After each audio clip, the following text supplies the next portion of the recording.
need to save a lot of energy. Next. Next. Now, in the field of catalysis, the chemists knew all these things very long way, but they did not know that this is a nanoparticle because at that time, electron microscope was not available. So what happens? We synthesize the sulfuric acid where the catalyst was a platinum dispersed in asbestos. And they have a thumb rule, reduce the size better the efficiency of the catalyst. But they never knew these particles are on nano-order.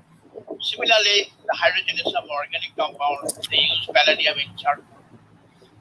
And some of this unknowingly, the fine particle, which is basically nanostructure, used in many industry like carbon black, and tube industry, precipitated by the stem industry. Ya. Akak dengar Lia ke? Next. Akak Lia try apa? Clear ke dengar Lia? Clear? So Cuba buka slide. nanocatalyst Okay. is getting a day by day importance. It is because Makan ke? that Baru makan. activity. It is Okay, a cost buka. efficient, it is a simple catalyst, highly energy efficient, reduce global warming because Okey, cuba tu. Okey. Lagi. Assalamualaikum bla bla bla bla bla bla bla. So it is a Dia move? Nampak? catalysis. Move ke? Next. Move. Cuba tekan. Move. Okay, move. Next. Move? Ini structure activity relationship, betul? The sodium Yang ni dioxide structure activity relationship. Yeah. Okay. catalyst for oxidation. Piperazine and sulfuracid, betul? Betul? Its activity Alhamdulillah. Okay. then it Okay. becomes instead of polyoxidation, it goes to oxidation, amination, electrophilic cyclizations, coupling reactions, then asymmetric hydrogenation. Okay. Okay. So this shows Not yet stop sharing. of nanocatalysis. Stop sharing dulu. Industrial. Okay. Next. Okay. Hi Dr. Lina. Hi, Dr. Lina. Hi, how are you? Assalamualaikum. I'm good. Gold metal has no catalytic activity in general, but once we reduce the size, Okay, let me practice first. Bye-bye. is so high Okay. and it comes back. Then once we put the adjuvant Miss Fatima, I think you are also opening one chat for this. Yeah. Sorry. the nanostructure It's okay. will have This very one is... proof. Oh, no. Okay. Yeah, now it's okay. Okay. Now. Okay. Dr. Lina, so we will take a picture for all the... Yeah. Okay.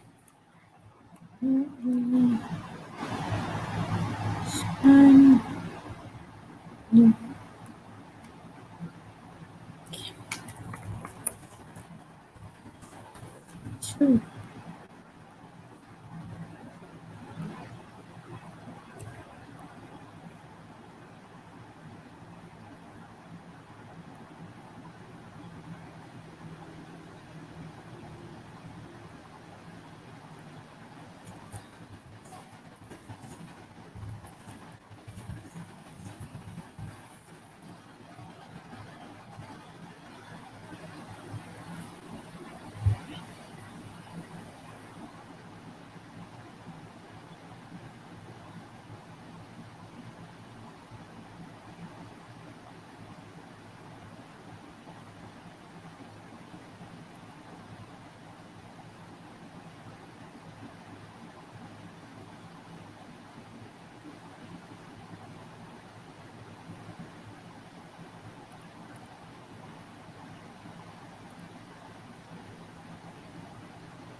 Yes, everyone.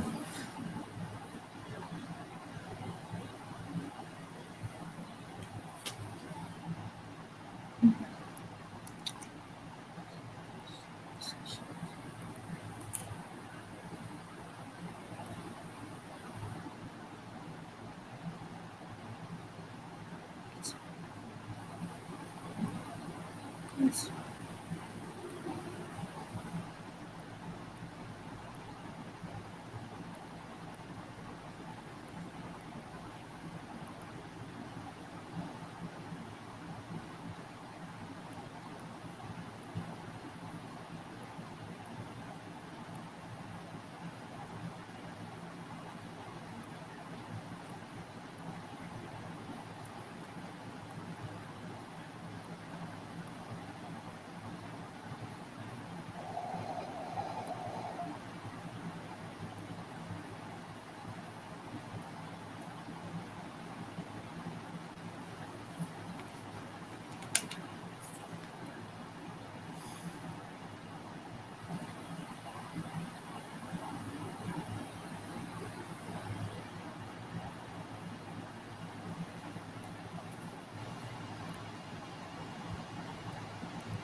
Good morning, everyone. So we're still waiting for the other presenters and also share sessions to join us.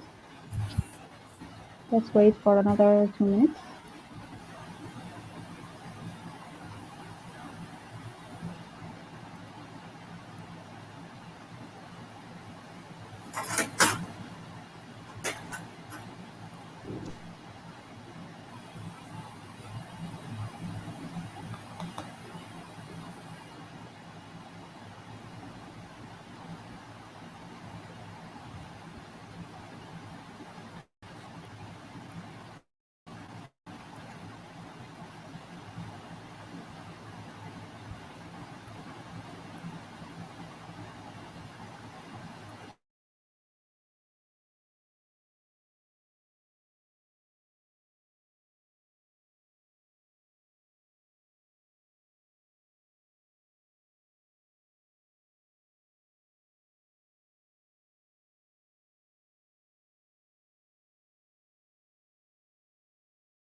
Good morning, everyone. Dr. Siti Maria, can you please ask to share audio and video so you can join us on the screen?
Okay, so Dr. Siti Maria will join us in a minute.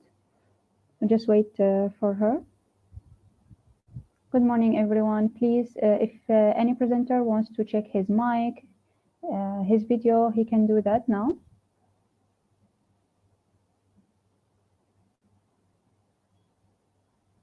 Morning, Mr. Ashraf. I can see you. Hello, Assalamualaikum. Hi. Can you hear me? Waalaikumsalam. Yes, we can hear you. Alright, thank you. You know Hello. how to share. Assalamualaikum. Can you hear me? Waalaikumsalam. Yes, Miss Leah. Okay, thank you. Welcome. Hi, Hi, is Mr. my mic is clear, right? Yes, it's clear. Thank you. Welcome.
Okay, hi, Dr. Siti Maria. We can all see you.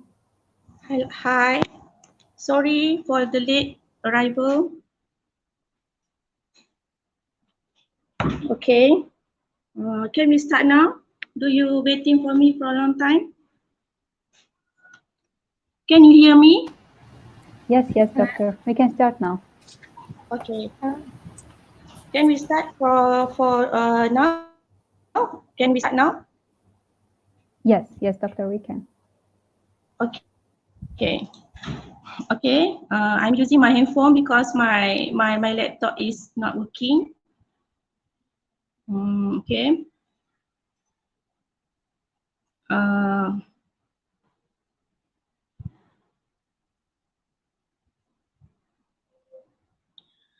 Okay. Assalamualaikum warahmatullahi wabarakatuh, and very good morning, everyone. If I could have your attention, we're about to begin the parallel session 2, and I would like to welcome you all here today to our prestigious conference. And before that, I would like to seek for your cooperation to avoid any virtual disturbance during this live broadcast session. And if you have any question, the conference resources are ready to attend you at the reception desk. And thank you for your kind cooperation, and we will start at any time from now.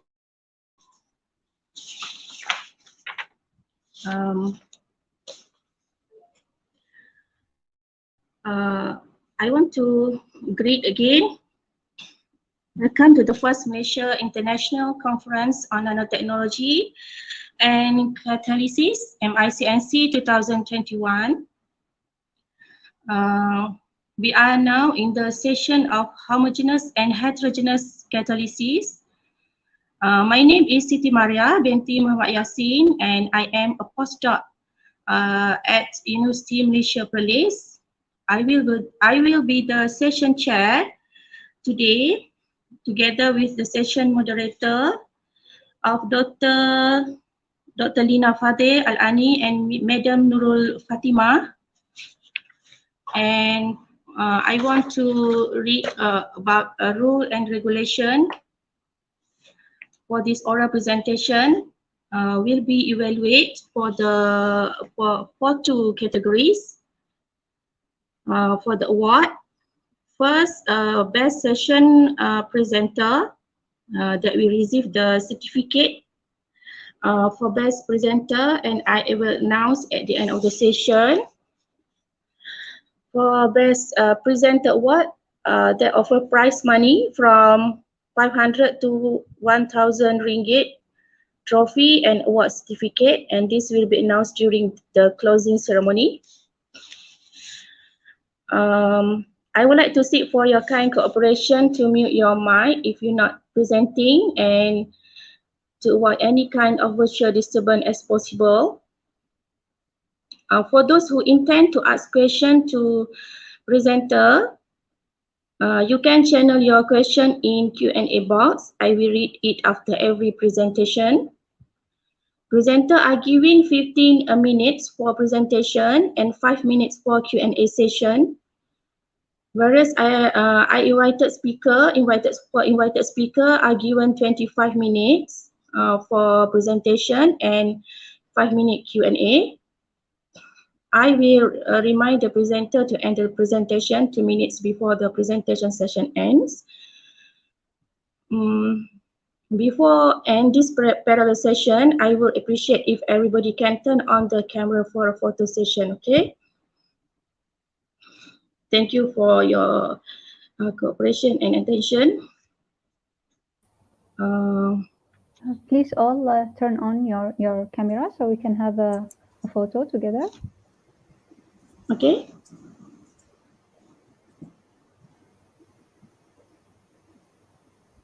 Okay, Dr. Muttalib, if you want to join us.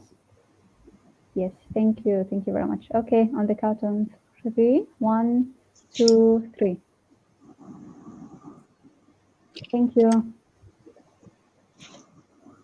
Okay, without further delay, you will be hearing a first presentation from Miss Lia Zaharani. She can be present the title of Synthesis and Characterization of a Novel Diprotic roasted ionic salt as an efficient catalysis for the synthesis of triazolopyrimidines. Okay, let's welcome for Ms. Lia Zaharani. Thank you so much, Dr. Siti Maria. Can you hear me, Doctor? Okay, I hear you. Okay, I will share about my screen.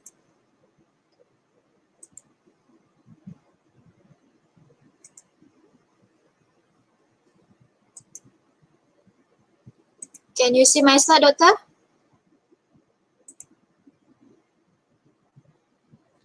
Can you Yes, see my slide, Doctor? it's clear. Yeah. Okay. Thank you very much. Okay, Assalamualaikum and very good afternoon, everyone. First of all, my name is Lia Zaharani. I'm from University Malaya under Nanotechnology and Catalysis Research Center. And today I would like to share our research finding on this title, Synthesis and Characterization of a New Diprotic Acid Molten Salts as an Efficient Catalyst for the Synthesis of Triazolpyrimidines. Okay, so one of my product is to produce the iron liquid and molten salts. Actually, there is three types of the liquid systems. The first one is molten salts or iron liquid, and then the second one is iron solution, and then the third one is liquid metal. And then for this project, I used to produce the molten salts or ionic liquid, that is the liquids or solids that containing the cationic and anionic organic compounds. For example, is this structure. Why we call it ionic liquid or molten salts? Because they has in this structure, it has the anionic and cationic in this structure. And then how we can know about our product is ionic liquid or molten salt?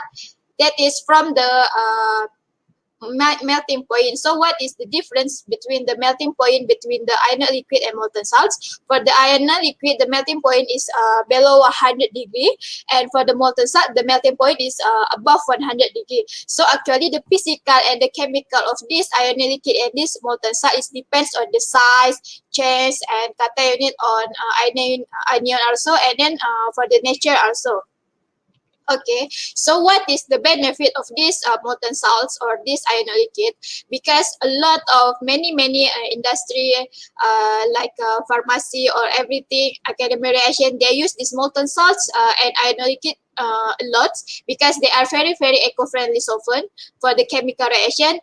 For example, for the synthesis, and then for the catalysis, for the separation, for the electrochemistry, for the spectroscopy, for the material science, and still a lot of things that can be used for these molten salts and these ionic liquids. And then we always hear about the bronze acid material and diprotic acid material. But what is that? Okay, this time I would like to give the example for the sulfur acids. This sulfur acid is very strong acid material that has the diprotic in this part and this hydrogen that can be formed to the bronze acid material, whether this hydrogen sulfate that contain the one anion and then or sulfate anion that is have the two anion. This hydrogen sulfate and this sulfate anion is bronze acid material. And then for the another example is for the chlorosulfonic acid. This chlorosulfonic acid also the strong acid material, but it has only monoprotic in this part, and then it has also DCl. DCl is very good for the living group that can be formed the whether bronze acid material of this hydrogen sulfate because it has the anionic in this part, and then or sulfate anion where there is no anion in this part. That is, we call it sulfonating agent. And then what is diprotic acid material? So actually we can know about the whether our product is diprotic acid material from the titration or the titrimetry analysis. And then for the structure activity relationship is very important in the mechanism of the catalytic process in the organic chemistry, because we want to know about the chemical structure of our compound and our catalyst, whether Lewis base site or Lewis acid site or bronze acid site or bronze base site. For example, we want to know about the hydrogen bonding in our structure. that contain whether the NH, OS, and SO bonds that has been very, very extensive study using the FTIR, NMR, LCMS, and Raman spectroscopies. And then in my project, I use the piperazine and sulfuric acid as my material. Why? Because this piperazine is very, very good for the organic base, and it's very, very good for the good acceptor also, and then for the donor of the H binding. And then this is also the cyclopathic nitrogen containing the 2 Lewis base site in this part. And then it also the very, very good for the flexible rings. And then this also the bifunctional secondary I meant. And then why I selected the sulfuric acid? Because this sulfuric acid is very, very strong acid material that can be modified with the many, many organic base. And then this also diprotic in organic strong acid. And then this sulfuric acid also can act as the alternative sulfonating agent or bronze acid oxidant. And then it can be act as the oxidant also, and then for the dehydration also.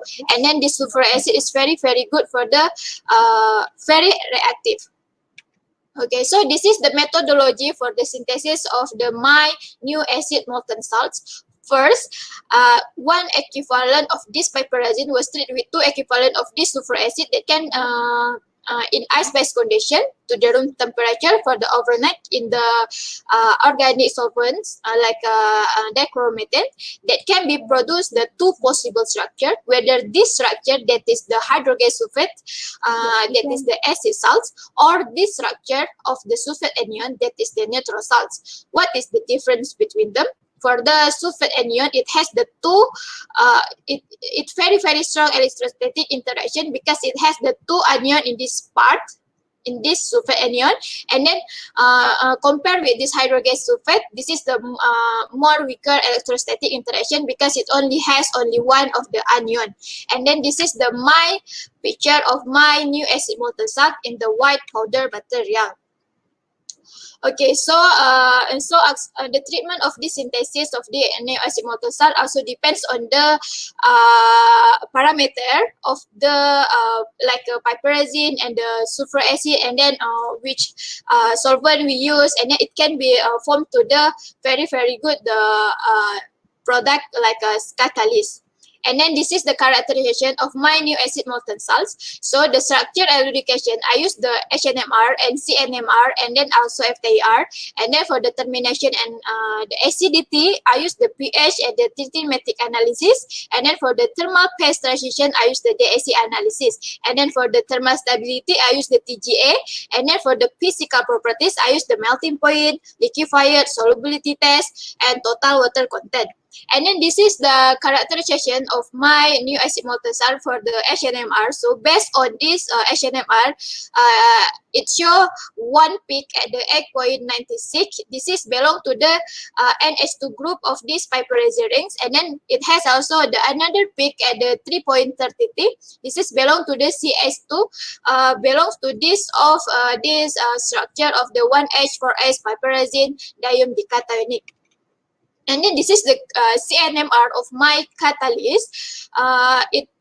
This CNMR only show only 1 peak in this at the 40.63. Why it only show only peak? Okay, we see in this structure, actually it has the 1, 2, 3, and 4 of the carbon. But because this side and this side is symmetry, so it only can only 1 peak in the CNMR. Again, in this side and this side is symmetry. That's why in the CNMR it only show only 1 peak. That's why again this my CNMR it only show 1 peak. That's so based on these results we can confirm that my structure is correct. Okay, so actually in this CNMR and HNMR cannot show about the whether our structure hydrogen sulfate or sulfate anion. It only show about the piperazine rings. Then how we want to know whether our structure hydrogen sulfate or sulfate anion? That is from this FTIR. This FTIR can show about hydrogen sulfate and sulfate anion. And then based on this FTIR, This two peak is belong of the NH and CH2 group, and then this peak is and this peak also belong to the OH of the hydrogen sulfate. This peak and this peak belong to the NH2 of the piperazine rings. This peak is belong to the CH2, and this peak is belong to the SOH of the hydrogen sulfate. So based on this FTR, we can say that my structure is my compound is hydrogen sulfate instead of sulfate anion, because in this FTR it only show about the hydrogen sulfate. There is no sulfate anion peak. Okay, so this is the DSC of my catalyst. Actually, I did the 3 cycle of this DSC for the temperature, and then we look at the first cycles at the 25 to 150.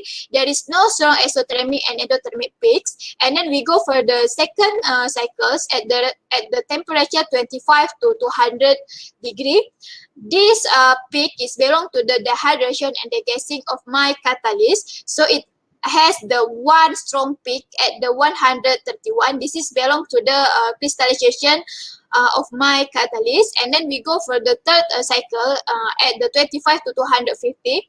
And then there is one peak at the 174. This is belong to the melting point of my molten salts, and this is very good agreement also with the melting point at the 180 to 181 at the open capillary tube. So my DSC and my melting point in the open capillary tube is similar together. So we can say that DSC, the melting point of my catalyst is confirmed. Okay, so this is the characterization with the TGA, and then okay, we look at this data. The first below 150, this is below 150. This is belong to the removal of physical salt water and solvent in the molten salts. This is very good agreement also with the total water content at the relative humidity and room temperature. And then we go for the next temperature at the 296 to 360. This is was assigned to the decompose of my new acid molten salts, especially for the SO3 and S2O. And then my molten salt was completely decomposed at the 720. And this is the solubility test of my new acid molten salt. Why I use this solubility test? Because we want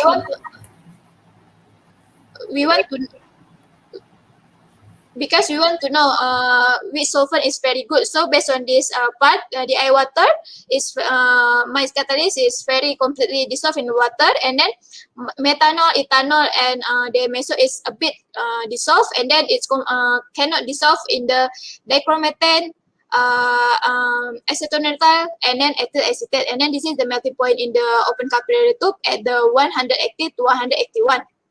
This is the acidity of my molten salt in the 15 milligram of my catalyst in the 25 of the eye water.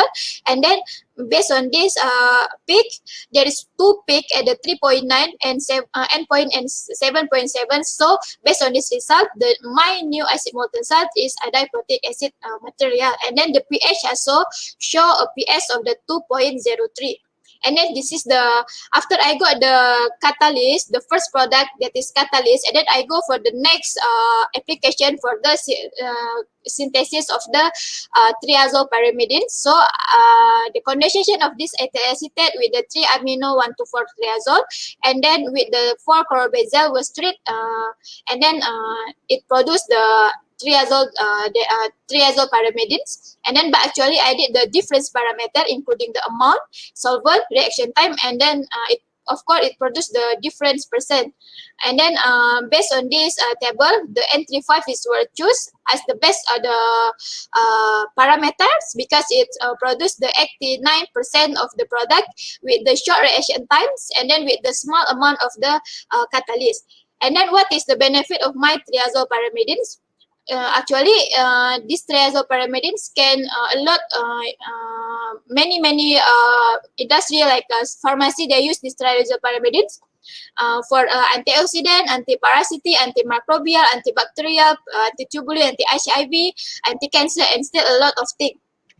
Okay, so for the conclusion, based on our result, the structure 1, of my possible structure is correct, because it has the hydrogen sulfate, imine, and then CS2 appear in this structure 1. And then based on the pH thermometric measurement, my catalyst is diprotic acid material, and then my diprotic acid material can be produced to the another compound, that is the triazopyrimidines, that can be promoted in the very good application like anti-cancer and still a lot of things. And then my catalyst also can be used for the next runs without lost any specification.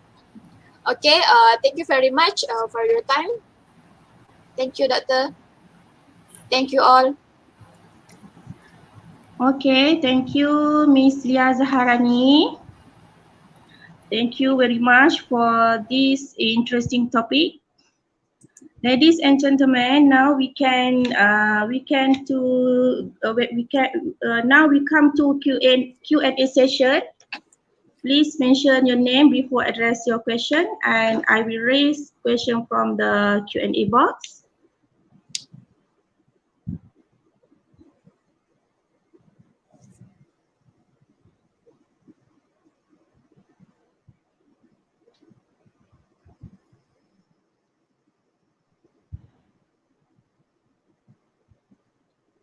Okay, we have a question here from Dr. Noalia. Salam, Ms. Lia Zaharani. Thank you for your great sharing. May we have your opinion on how to keep the purity of the catalyst?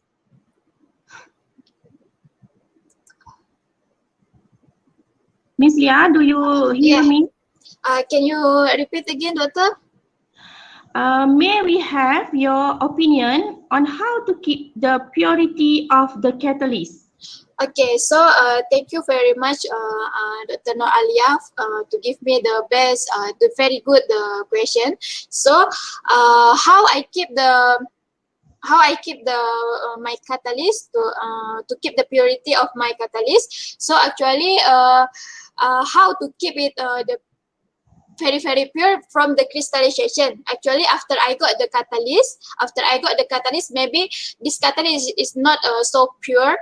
So that's why we need to go for the crystallization, and then from that crystallization, it can be formed to the very pure catalyst. Yeah, so we go for the crystallization methodology. Thank you, Doctor. Okay, we have one question from Dr. Lina. Okay. May I know what is your targeted application of your catalyst, and what is your expectation of the catalyst performance compared to the commercial product used in your targeted application? Okay, so thank you for Dr. Lena for the question. Okay, so actually, this catalyst, I will do the application in the, for example, the first application is for the triazole pyrimidines. This triazole pyrimidine is very good catalyst in the pharmacy. So we can use this triazole pyrimidines in the pharmacy actually for the anti-cancer, for the anti-HIV. And then if we compare with the commercial product, my catalyst, we use, actually I did this catalyst, I produced this catalyst in the safe and the green methodology. And then we use the very small amount, and then we use the very small amount of the power, so we don't have to waste our time. We don't want to waste our product, because we use the small amount of the catalyst. And then also in the room temperature, there is no a lot of the power. Thank you, Doctor. Okay, Miss Lia, we have one more question. Thanks for the presentation. We describe the synthesis process as green or eco-friendly. She or he asks, will you describe the synthesis process as green green or eco-friendly, and what are the suggestions to make it safer to environment?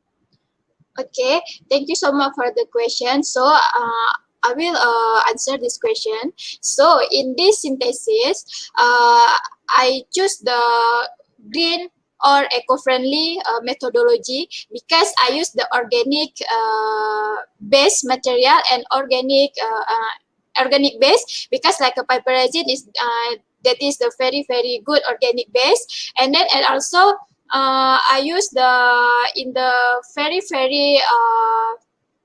simple of the experiment, so we don't have to use the like aspiration, we don't have to use the purification like with the big machine.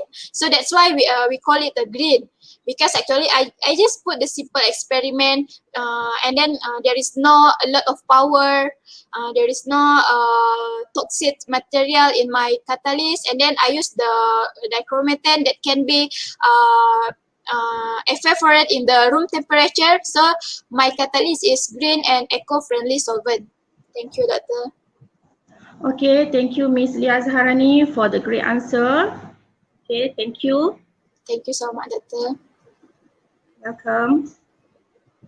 Now we want moving along to our next presenter. Please welcome the Miss Rose Fazila Abdullah.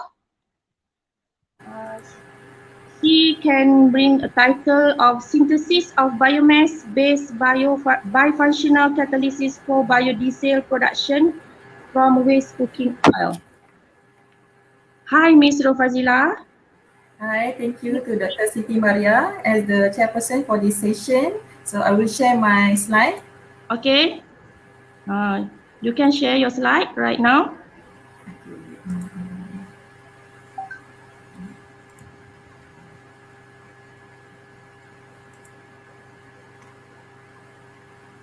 Okay, Rose Fazila. Oh, okay, wait. I'm trying to find the PowerPoint. Take your time. Okay, can see my slide? Yes. Okay. Okay. I can see. Okay. Assalamualaikum and good morning to all audience. So my name is Rose Fazila binti Abdullah. I'm presenting my research title, Synthesis of Biomass-Based Biofunctional Catalyst for Biodiesel Production from Waste Cooking Oil. So being the second largest palm oil producer, Malaysia had processed about 98 million tons of palm oil fruit. At the same time, it produced 21 million tons of empty fruit bunch, about 15 million tons of mesocarp fiber, and 4.5 million tons of kernel shell. Unfortunately, limited landfill space and the ban of agriculture burning had contributed to the worst scenario in waste management. Other than that, the utilization of non-edible oil in second-generation biodiesel production opened great opportunities for waste cooking oil as feedstock. The usage of waste cooking oil can prevent irresponsible disposal into drainage system that requires intensive wastewater treatment. Before this, the biodiesel production was using homogeneous catalyst. The homogeneous catalyst is good as it only requires short reaction duration to give high biodiesel yield. Unfortunately, there are a lot of disadvantages as listed. However, most of the heterogeneous catalysts only provides the basic or acid characteristic. Thus, the two-step reaction for biodiesel production demand for extra time and cost.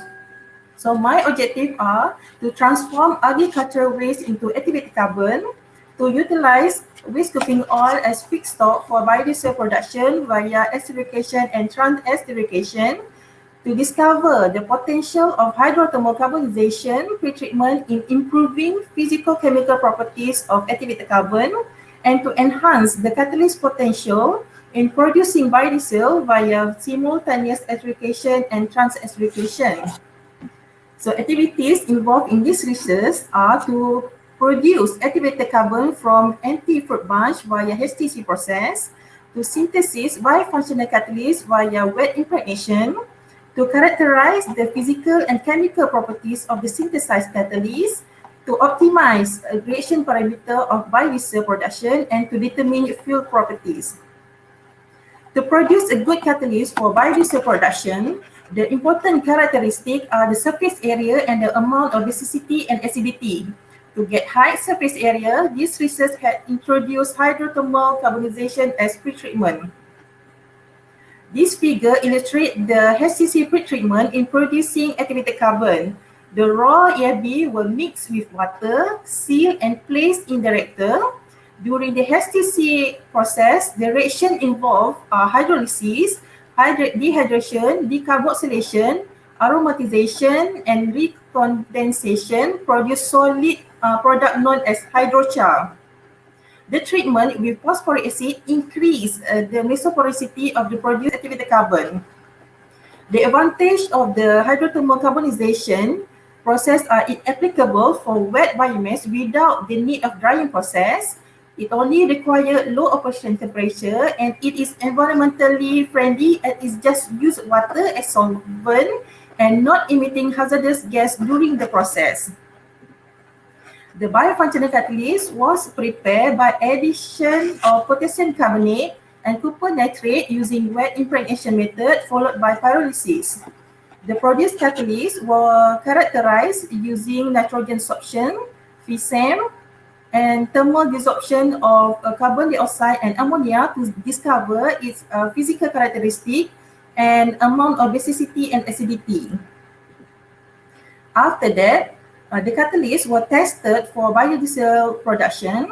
The waste cooking oil will react with methanol in the presence of the biofunctional catalyst to produce the biodiesel. Each of the produced biodiesel were analyzed using GCFID to find the percentage of the biodiesel yield. In order to get maximum biodiesel yield, optimization of the reaction condition was done involved amount of catalyst loading, methanol to oil molar ratio, temperature, and duration.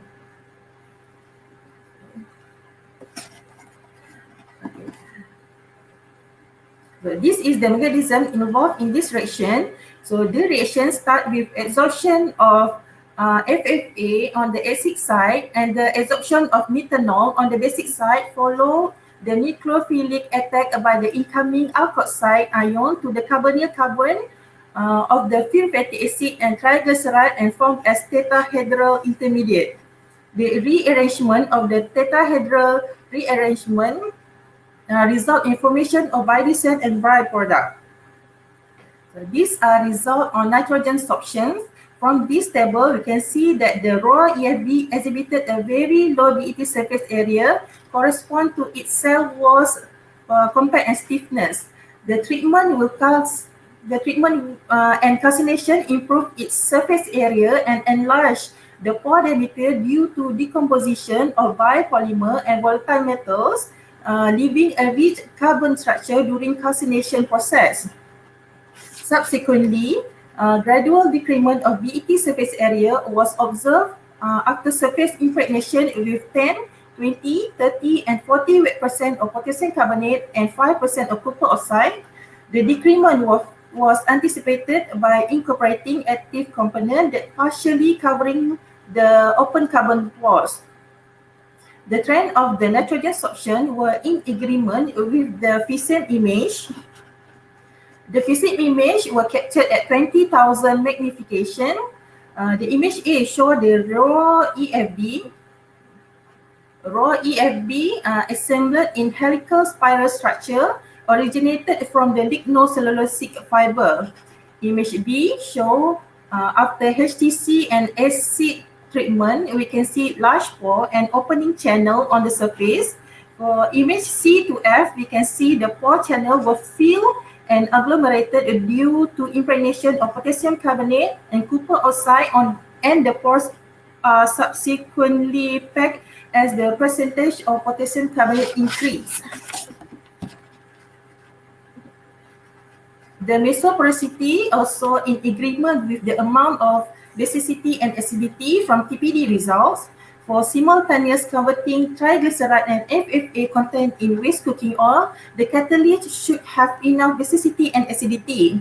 The TPD CO2 shows a broad desorption peak in the strong region, resulted in strong chemisorption of carbon dioxide by electron donor exhibited the highest amount of basicity. On the other hand, the TPD ammonia result also shows a broad peak in the strong region, indication strong acidity by the addition of copper oxide. So this figure shows the relationship between the BET surface area and the amount of basicity and acidity. The catalyst with 10% potassium carbonate loading possess the highest BET surface area, encouraging more active site to fill the vacant. Until some point, the overloading of active site blocked the fill pores, thus reducing the amount of basicity and acidity. These ratios were in line with BET surface area result, where at the overloading point, the BET surface area was decreased as the active site covered the available pores. Therefore, the catalyst with 20% of potassium carbonate and 5% of copper oxide rendered the optimum combination of potassium and copper oxide loading, giving the highest elasticity and acidity. To confirm the catalyst performance, we have done the screening activity to confirm the combination of potassium carbonate and copper oxide in producing biodiesel. The 10% of potassium carbonate was not sufficient to convert the triglyceride. High amount of potassium carbonate produced a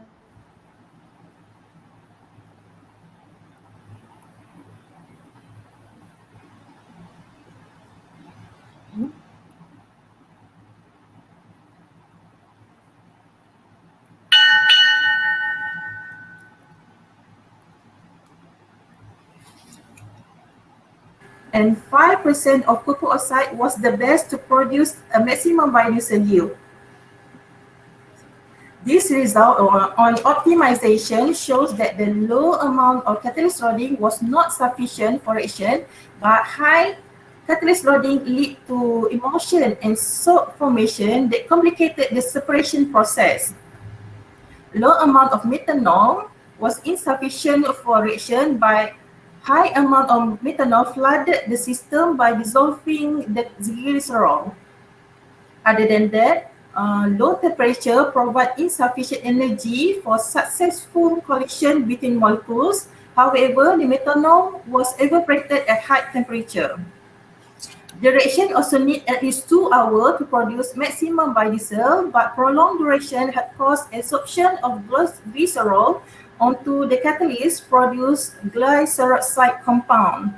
Finally, the optimization shows that 97.1% of biodiesel was produced with 5% of catalyst loading, 12 to 1 methanol to oil molar ratio at 70 degrees for 2 hours.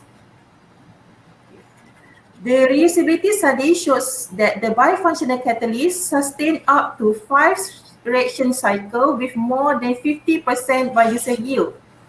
The lowest biodiesel yield at the 6th cycle could be attributed to the destruction of the carbon support that reduced the BET surface area due to multiple recalcination processes. Therefore, the destruction of the carbon support also lead to a reduce the number of active components for duration, validated by the amount of basicity and acidity.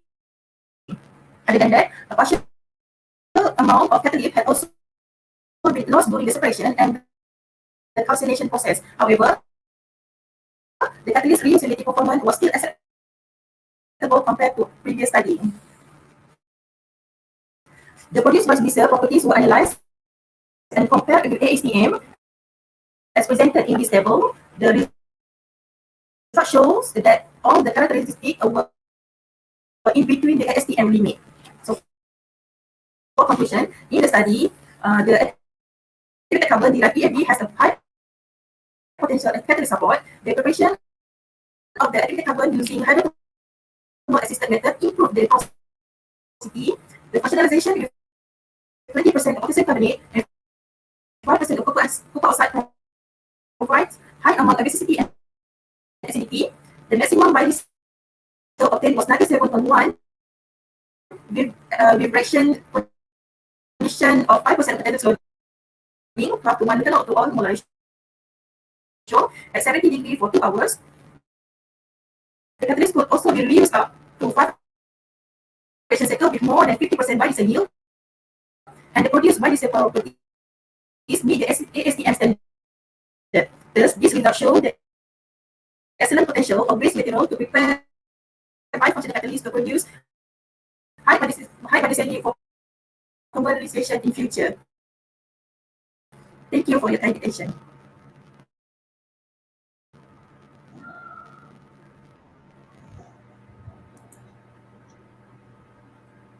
Thank you very much for Miss Rose Fazila Abdullah for the great topic. Ladies and gentlemen, now we come to Q&A session. Anyone can ask her. Okay, we have several questions here. Rose Fazila, can you hear me? Yes, I can hear you. Okay. First question, dear Miss from Ishraf Aznam. Dear Miss Rose, do you have any suggestion on how to increase the catalyst durability? Catalyst durability. For this research, I just use the wet impregnation method just with the activated carbon with the two metals, but to increase the catalyst durability, maybe in future we can use the binder.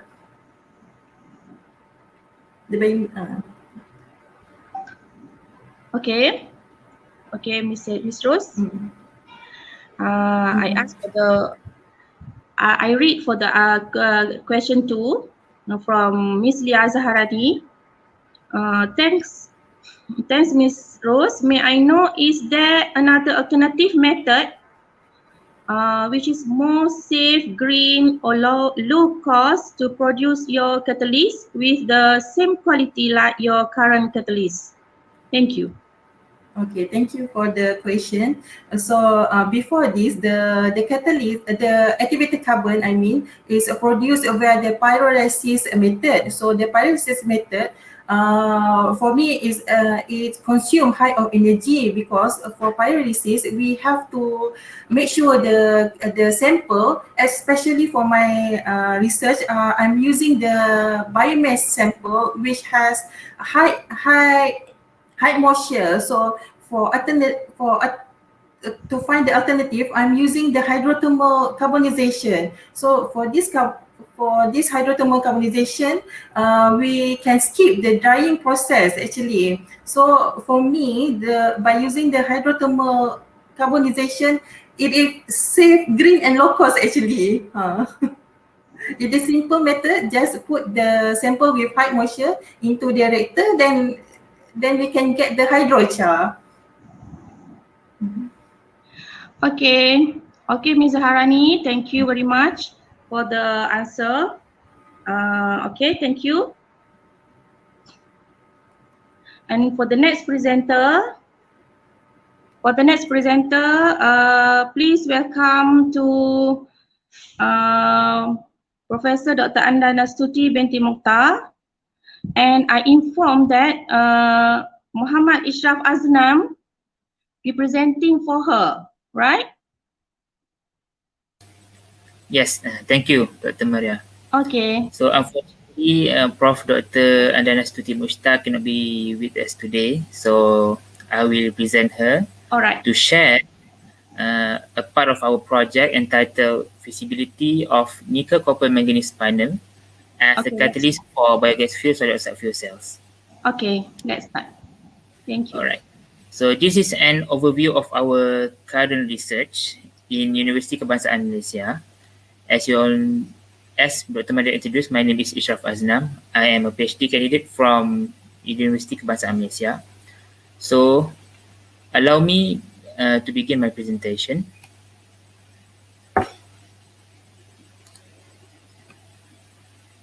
As a scientist or researchers, I believe all of us realize that the climate change is real.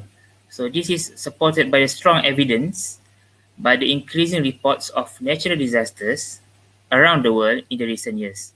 So we all know that the climate change is caused by the carbon emission, which one of the main contributors is the huge usage of fossil fuels around the world since more than a decade ago. And we already seen its effects, which is not only harmful to the environment, but also to us humans in terms of food and water resources, shelter and health. So seeing this, the government around the world have taken an action to reduce their respective carbon emission by introducing new technology. So one of the ways is by shifting research focus towards development of clean and affordable power generation system. So this include renewable resources or a new device that can produce electrical energy without any combustion, such as fuel cell. So here today, I will discuss on how solid oxide fuel cell can help in reducing carbon emission in around the world. So solid oxide fuel cell, like any other fuel cell, it produces electrical energy through electrochemical reaction without any combustion. So that's why this device is considered a green technology, because it can produce energy with a byproduct such as water and heat. What makes the device is interesting is it have the flexibility to use hydrocarbon fuel such as biogas. As mentioned by Ms. Rose earlier, biogas is abundant in many countries around the world. So for Malaysia, as the second largest palm oil mill exporters, we have a lot of biogas resources. So by using this device combined with the renewable resources, we can provide a solution for management of energy and waste simultaneously. However, when developing this device, an interconnect must be used because it is essential for development of SOFC as a step to fulfill a power requirement of an application. A single cell of solid oxide fuel cell cannot produce a very high electrical energy, so it must be developed in stack. And interconnect have two main functions. The first one is to act as electrical conductor between the single cells, and the second one is to act as a barrier to separate the fuel at the anode side and the oxidant at the cathode side. So today I will focus on this particular component in how to enhance this component further in helping solid oxide fuel cells in increasing the reforming of biogas inside the device. In developing solid oxide fuel cells, it have very high temperature, which is around 1000 degrees Celsius. However, in recent years, more novel material with high ionic conductivity have been discovered, which allow its operating temperature to be reduced below 800 degrees Celsius. So this major breakthrough allows material replacement for interconnect material from ceramics to alloy metal. So up to date, the ferritic stainless steel is the most potential candidate as the material for the interconnect. This is due to its benefits such as low manufacturing costs, commercially available, high chemical resistance, high electrical conductor, and good mechanical strength compared to the ceramics. However, when exposed to the environment of operating temperature of solid oxide fuel cells, it have limitations. The first one is the growth of oxide scales. So this scale is highly rich with chromium, and it is when exposed to the partial oxygen pressure, it allows the chromium to be volatile. So this volatilization of chromium will cause the second problem, which is the poisoning of the neighborhood component of the solid oxide fuel cells, especially on the cathode. Why? Because at the cathode side, as explained earlier, the oxidant will be supplied on that particular component. So when the oxidant is very high. Its partial oxygen pressure also is very high compared to the anode side. That's why this problem is more severe on the cathode side of the solid oxide fuel cells. To overcome this problem, protective coating is suggested to be used to overcome these two main problems. The three materials that is what is suggested is perovskite, reactive element, and also spinel.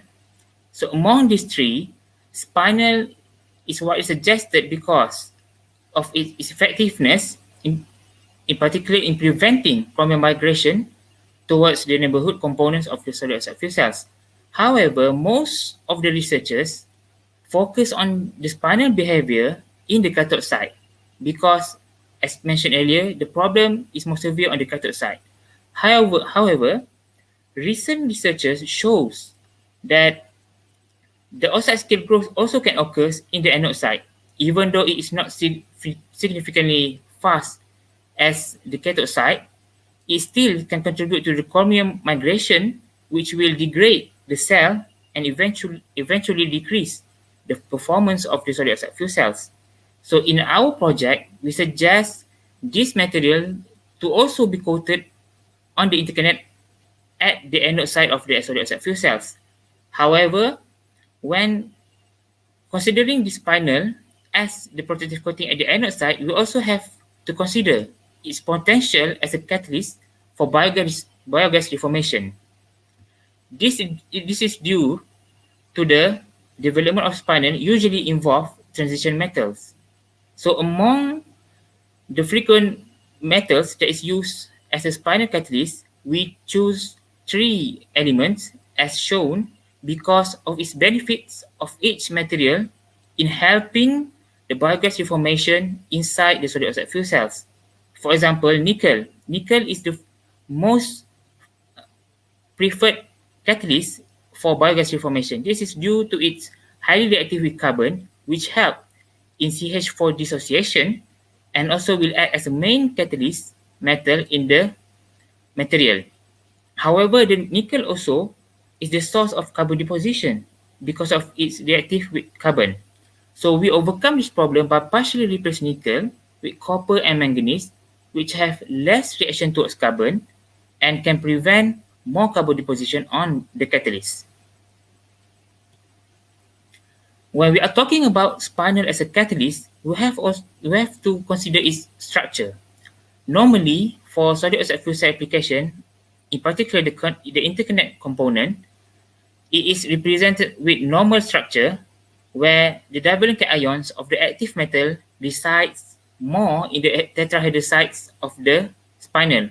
However, it is proven that all spinel have a certain degree of inversion where the spinel exists in inverse form where the divalent ions exist in octahedral sites more than tetrahedral sites. So what happens when the divalent ions resides more on the octahedral sites? This will allow more adsorption process which occurs during reduction process. So as mentioned earlier, at the anode side, the environment is reducing environment. So this will help the spinel to be reduced if the spinel structure have a certain degree of inversion. So when the adsorption occur, it will allow outward diffusion of the reduced ions, especially the active metal, onto the surface of the catalyst, which will help in dispersion of the active metal on the catalyst surfaces. And furthermore, by having this inverse structure, it is expected that the spinel will increase metal support interaction, which will help in increasing the stability of the catalyst in fighting the carbon deposition and also maintain its catalytic activity for a longer period of operation in solid oxide fuel cells. Now, this illustration shows what are we expected when we produce nickel copper manganese spinel powder in inverse form, or to be accurate, partially inverse form.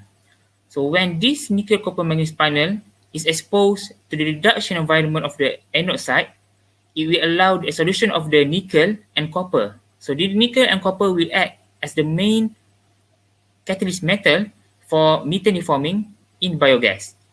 So as you can see here, the final product is expected with spinel support in the form of manganese oxide matrix, where the orange color is represented for active metal nickel or copper.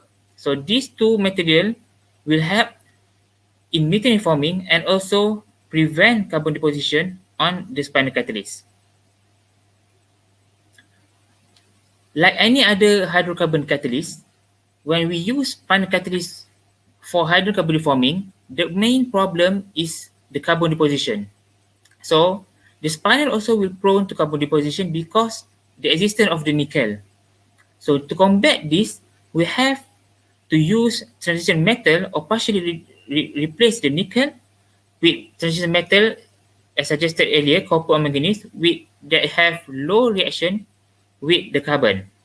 This is to help in increasing the catalyst lifetime, which is the problem number 2, to have the catalyst with low deactivation rate. So for solid oxide fuel cells, the catalyst is expected to operate for 40,000 hours of operation, and therefore, up to date, most of the catalysts cannot achieve that. So we are trying to increase the durability of the catalyst by altering the structure of the spinel to have low deactivation rate, which can increase the catalyst lifetime. And it also exposed to sulfur poisoning. In biogas, there is low content of sulfur poisoning.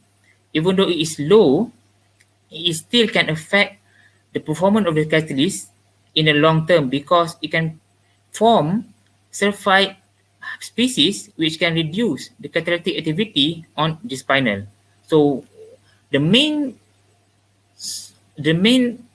way to solve this problem currently is by using sulfurization process. This will reduce the content of sulfur in biogas a lot more lower before supplied to the solid oxide fuel cells. However, for a more economical way, we introduce metals which have low reaction with sulfur that can increase the resistance of sulfur in the catalyst. And finally, we have to assess the mechanical strength of the reduced spinel powder or spinel coating. As may aware, when we reduce the spinel, its structure will change. So these changes is expected to also change the mechanical strength of the spinel. Therefore, we have to determine whether the spinel which is reduced is adequate or not to be used as the protective coating for the interconnect application. For the future perspective in our project, we are to produce a dual function spinel layer for interconnect component, where it is not only to act as a protective coating, but also can act as a catalyst at the anode side of the solid oxide fuel cells. The second one is to optimize the spinel structure. As you can see in the figure below, the graph, by manipulating the content of the nickel, it will distort the structure of the spinel, and also it will affect the third one, which is the electrical conductivity. So in our project, we will manipulate the content of this nickel in order to have an adequate electrical conductivity and also an adequate methane forming activity. So we have to find a balance point where the spinel can have an optimum performance in obtaining these two particular functions. So before I end my presentation, I would like to acknowledge University Kebangsaan Malaysia for the grant that they awarded to us to run this project, and also to CRIM UKM for their excellent facilities. Thank you very much. Thank you very much for Ishraf Azlan. Ladies and gentlemen, do you have any question for Ishraf Azlan? You can mention your name before address your question, and I will raise your question from the Q&A box.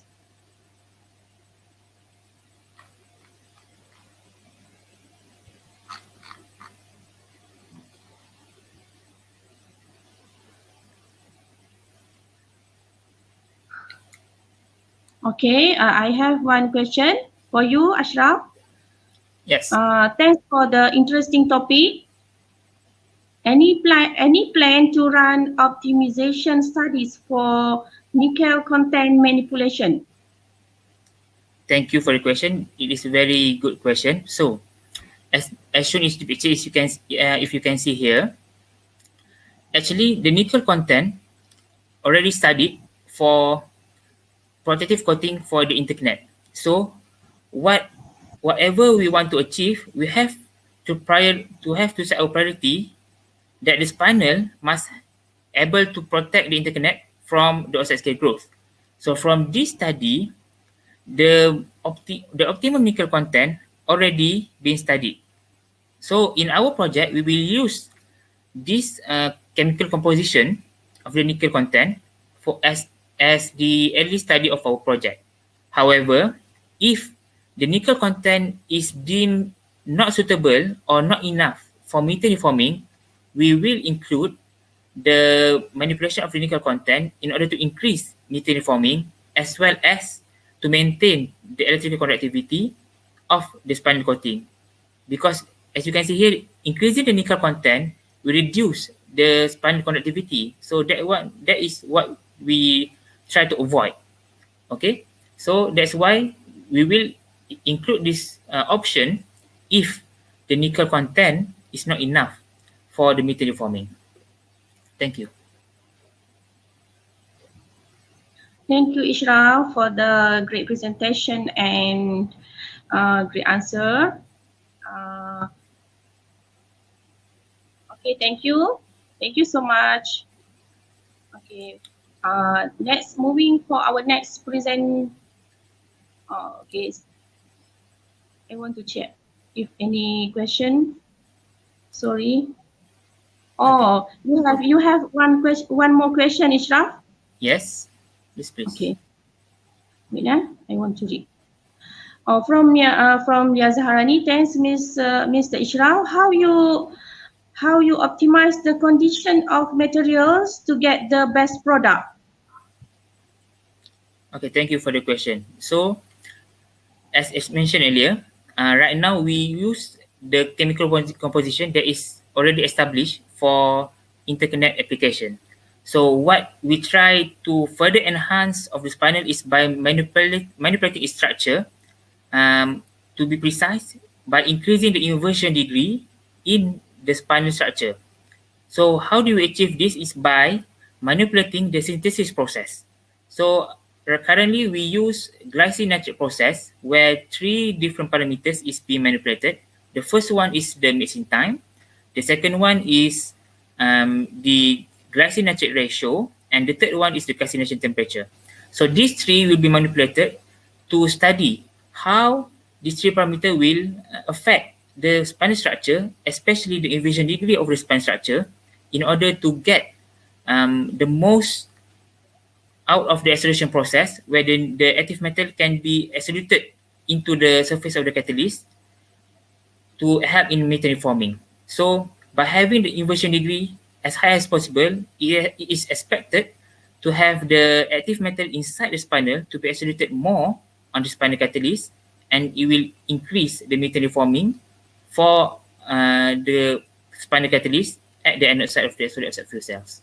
Hope that answered the question. Thank you. Okay, welcome, Ishraf. Welcome. Okay, for our next presenter, I would like to welcome for our invited speaker. Wow, hi. Hi everyone, hi. Hi, Chin Wei. Nice to meet you. Hi, apa khabar? Oh, baik, Alhamdulillah. Okay, today I want to bring the title for modified titanium dioxide nanomaterial and its potential photocatalysis related applications, right?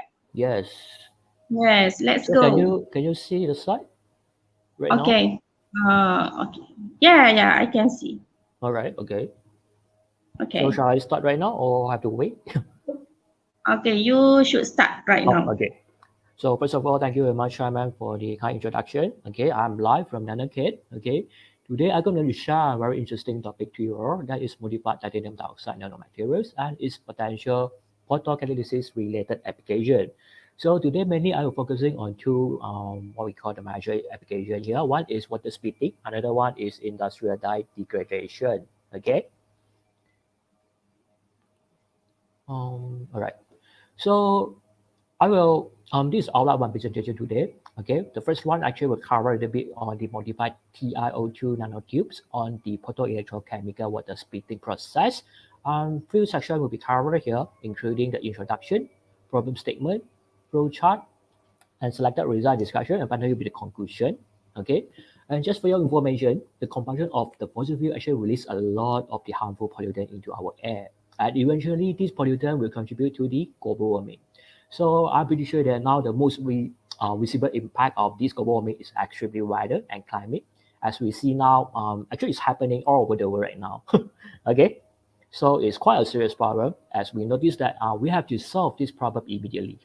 Okay, so our intention and innovation is that we'll come up with a solution to form the clean hydrogen fuel from the water splitting, and we try to form the hydrogen economy as well. And what we did here is that we will try to utilize our sunlight or the solar energy to split the water into hydrogen and oxygen gases. Okay. So the combination of this oxygen and hydrogen gases within the fuel cell will generate the electricity. So the potential hydrogen energy supply here is from the water splitter. Okay, can be maintained as long as the sun or the solar energy remain in a steady state. So just for your information, the basic characteristics are in this water splitter. We need to fulfill several requirements. The first and most important requirement is that the material durability. So the material must be stable in aqueous solution. Okay, so this material must have very good chemical resistance and have very high stability and so on. And the second one will be the band gap. The band gap must be as low as possible. It's in between 1.7 to 2 eV. Okay, because we need to get the material responsive to the sunlight or the solar energy. So we need that band gap in order to form the what we call the photo generated charge carrier. Okay, this is very important process for our PEC and also the PCO reaction. And energy level is very important in water splitting, as we know that the water redox potential must lie between the valence and conduction band edge. However, there's no known material certified of this kind of criteria. That's why we need to modify our TiO2 nanotube. As I mentioned just now, TiO2 actually can be a very promising photocatalyst because of the following reason. The first one will be the superior oxidation ability, non-toxic in nature, long-term photostability. Can you hear me? Yes. Can you just make the screen on full screen? Because now we can see both your screen and also open. How to make full screen? From the PowerPoint, you can choose the option of full screen, if possible. Just a moment. Okay. I thought, okay. From the PowerPoint. Yes, down. Yeah. Right now it's better? Yes. Okay, sorry. I didn't notice that. Yes, All right. Thank you. So, okay, I go back to this slide. Okay, I think the long-term photostability, inner to chemical environment, outstanding charge transport properties, and the most important, as I mentioned just now, is the suitable band edge position required for the water redox reaction. That's why we selected the TiO2 as a main candidate in our what we call this project. Okay, just for your information, the nanotechnology has a very important role nowadays, especially we pair the dimension below 100 nanometer. As we notice in the what we highlighted in the box, the brown color box, we can see that actually a lot of the nanomaterial is in this range. So we can tune the range, either its diameter, the thickness, the what we call the wall thickness. So it's less than 100 nanometer. So nowadays we are more focusing on the quantum coral or the quantum dot. That one is much more smaller than the 1 nanometer. So from here we can see that that one is less than 0.5 nanometer. That is extremely small. Okay, from here we can see that. And for your information, nanostructure of TiO2 can be designed into various structure. So I think the most common one will be the nanoparticles and nanorod and nanoribbon. And the second part of my presentation today, we're focusing on the nanoparticles, especially applied in the dye degradation. Okay. Moreover, the nanostructure of TiO2 also can be tuned into the nanowires, nanomoles, and of course, nanotube is our topic today. Okay. So why I selected TiO2 nanotube is because of the several reasons here. Okay, especially the self-organized and well-aligned TiO2 nanotube. The first and most important reason is the high surface area because we can have a better light absorption, especially we need to trigger the PEC or the PCO reaction. So we need to fulfill this criteria. And the next criteria is that the unidirectional electrical channel because we need this one from the tube. So we call it unidirectional electric channel so that the electron can be flow onto the film and then to speed the water because what we need the electron is to reduce the hydrogen ion into hydrogen gases. And the last one with the well-controllable nano architecture, as I mentioned just now, we can controlling the diameter, we can controlling the wall thickness, we can controlling the length as well by optimizing the processing parameter. As I mentioned just now, the TiO2 nanotube can be 1,000 to 3,000 times than that of the flat surface for better light absorption. Okay, and we also can well control the dimension, as I mentioned just now, the wall thickness, diameter, and length. And the most importantly is that the increasing of the quantum yield because we need to reduce the electron hole recombination, and this is the major problems pure in the pure TiO2 nanotube. Okay. Just for your information, quantum yield actually is a ratio of electron hole pair involved in the redirection at the surface of the particles or nanotube to the total electron hole generated. It's very important criteria in PEC or PCO reaction. However, as I mentioned just now, this drawback cannot be overcome by optimizing the dimension of TiO2 nanotube itself because of poor resolution to visible light, and very poor and low efficiency of water splitting, and very fast recombination rate of this proton-generated electron hole pair. So what we did is that we will try to modify this TiO2 by incorporating an optimum amount of the tungsten trioxide into this nanotube. Why we selected the tungsten oxide here is because of the suitable band exposition. As I mentioned just now, the band exposition is very important. We need to see that the conduction band we can form the intermediate band stage between both of the material. And of course, tungsten is another famous electrochromic material, as you know that, and sensitive to visible light because the band gap energy is about 2.5 to 2.8 eV. So I think it's very good candidate here. And the another important criteria is that the higher surface acidity so that it can absorb more the hydroxyl ion and also water on the surface of TiO2 so that we can reduce the hydrogen ion into hydrogen gases.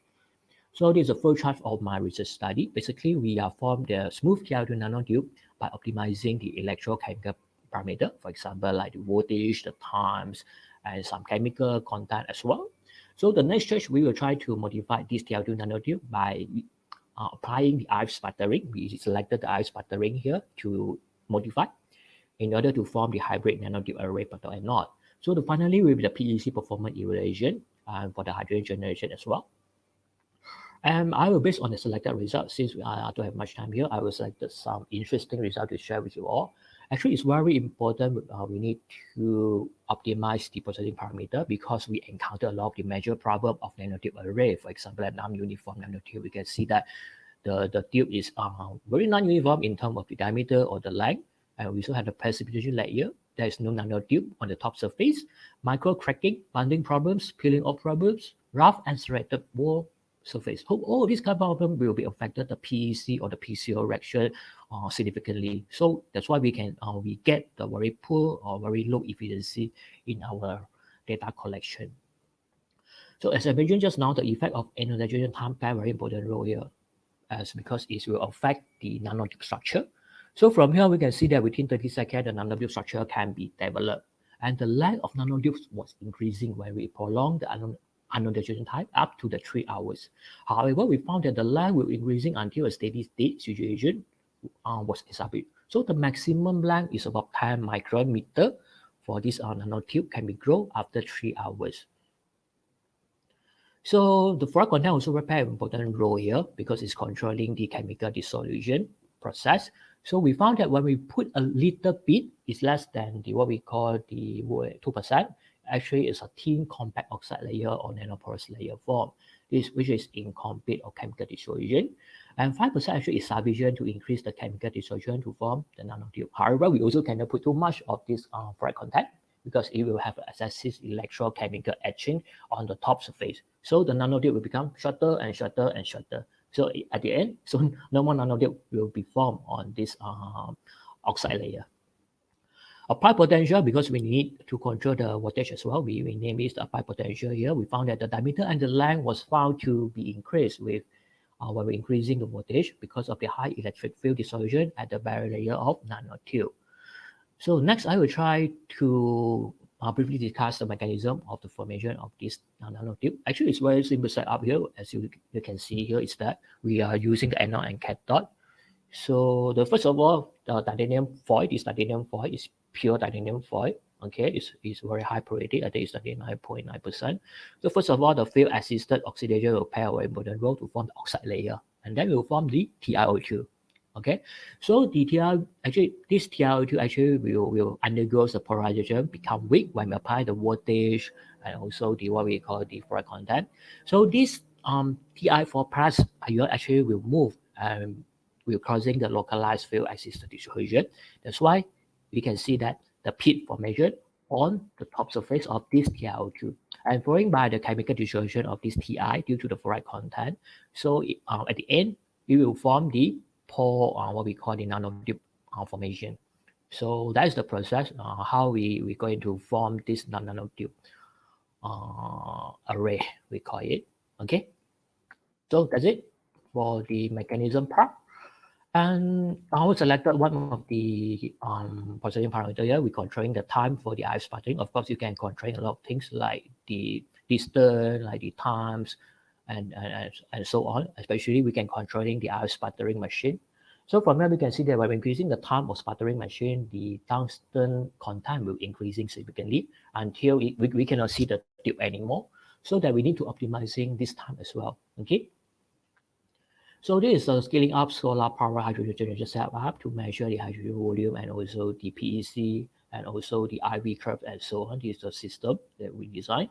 So interestingly, what we found that is a maximum photocurrent density was observed for the sample sputtering for only 30 seconds.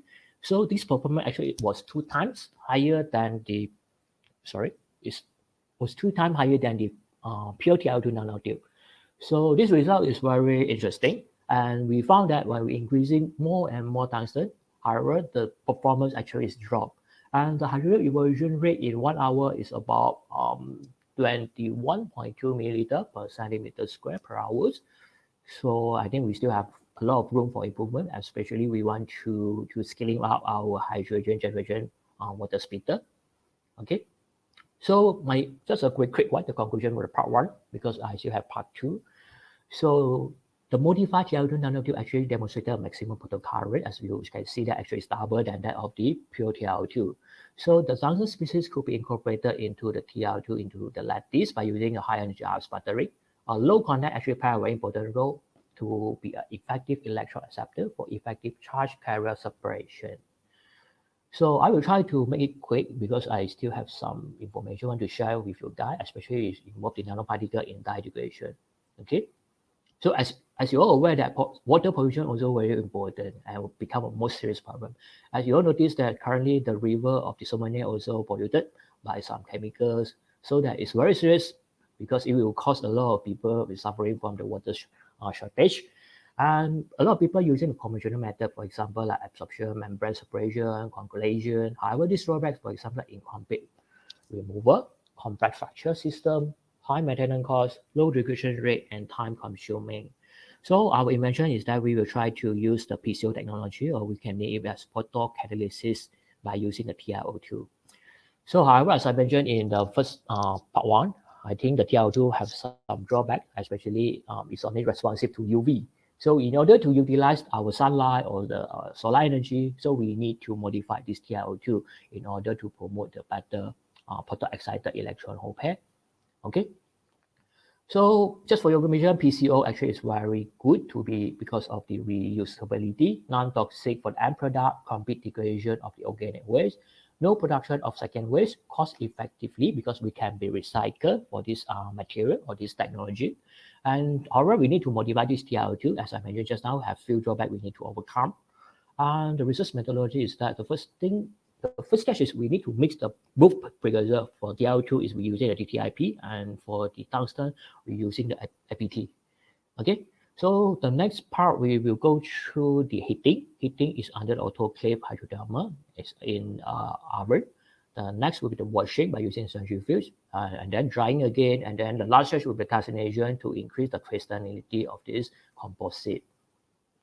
So we are evaluating the RB5 dye, industry dye, for this photogenesis performance evaluation. We have a system in our lab to evaluate the dye degradation process from time to time. So I just briefly go through this result. Raman, actually no tungsten can be detected, and only the anatase phase of TiO2 can be detected from the Raman peak.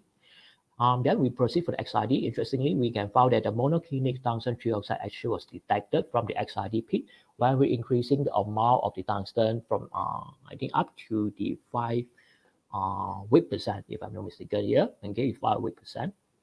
So this is SAM. However, SAM is not that clear because it's agglomeration together. All of these very small nanoparticle. I think the size is about 20 to 50 nanometer for this nanoparticle size. And interestingly, we found that the tungsten, the weight percent was increasing when we're increasing the what we call the amount of the precursor of the tungsten. So BET is confirmed that it's type 4 absorption times. Interestingly, we found that 0.5 weight percent show the highest surface area and also the pore diameter as compared to the another sample. So this might be give us a very important clue in the later result. UV top plot, and we found that the pure TiO2 actually is in UV region. Okay. However, the composite is started responsive to the visible light region, because from here we can see that the energy band gap is less than 3. It's about 2.8 here after we modify this TiO2. So next we'll go to the PEC measurement, EIS and photocurrent. And interestingly, we found that 0.5 weight percent show the highest electron hole pair separation efficiency among the sample. So this can be confirmed and concluded that the tungsten actually can be acted as a very effective electron acceptor and also retard the recombination rate accordingly if compared to the pure TiO2 alone. Okay. So from there we can see that the difference between after I think is 2 hours before and after.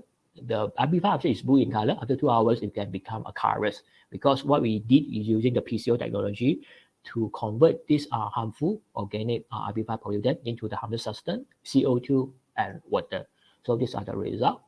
Okay, so the proposed mechanism is that the tungsten trioxide acted as an electron acceptor and can create the energy band level below the conduction band of TiO2. And this tungsten actually can extract the electron from TiO2. So it will form the interpretation of the interband state of TiO2 and tungsten. Is a very important mechanism here.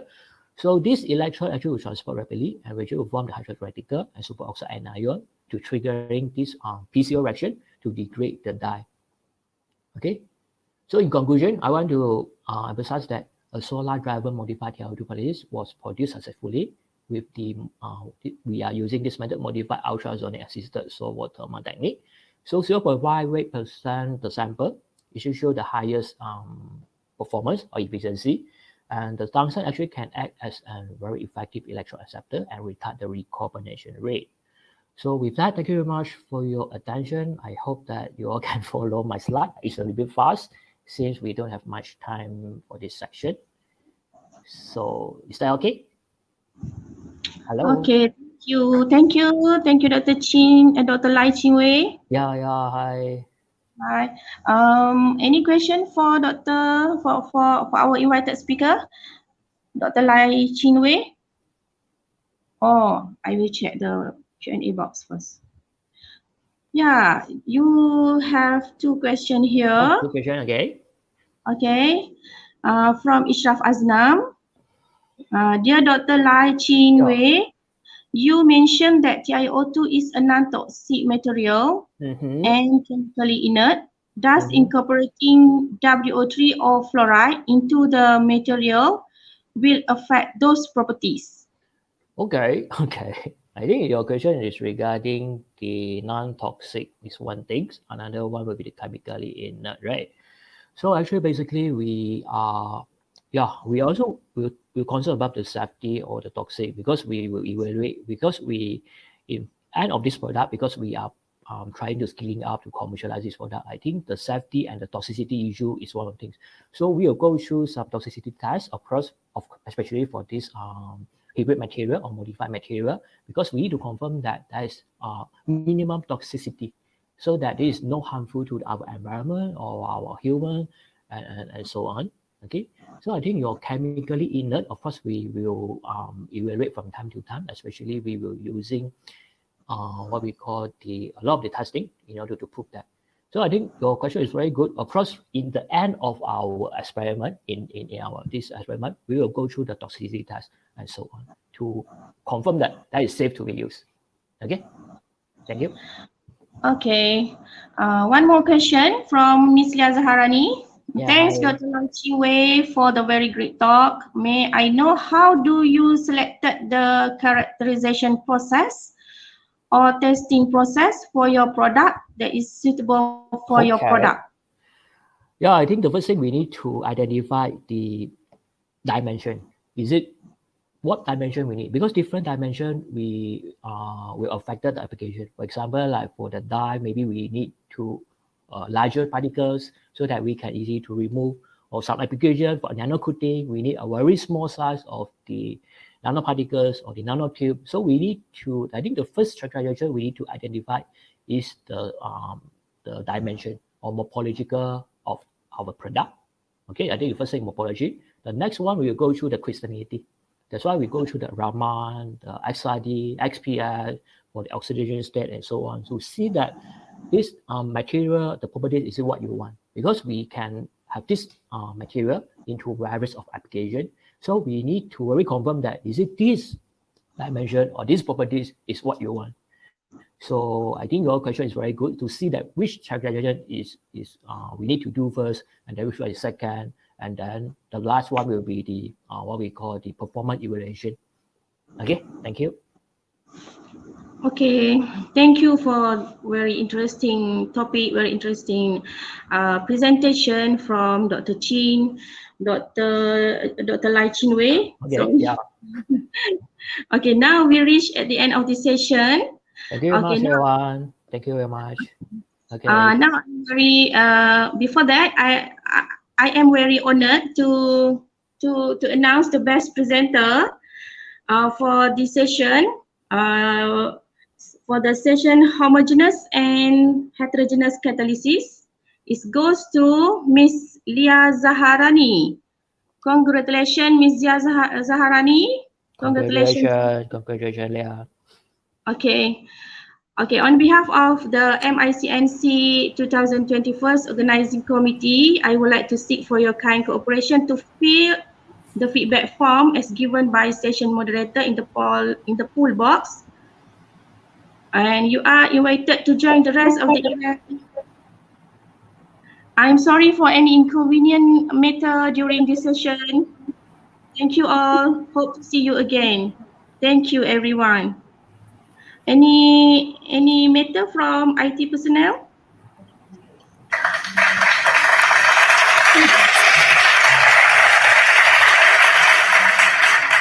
Okay, congratulations. Thank you, Dr. Maria. Thank you very much. Okay, hope to see you again. Thank you. Thank you all. Thank you all. Thanks. And you're invited to join the rest of the MICNC event. Bye-bye. Bye. Thank you. Thank you all.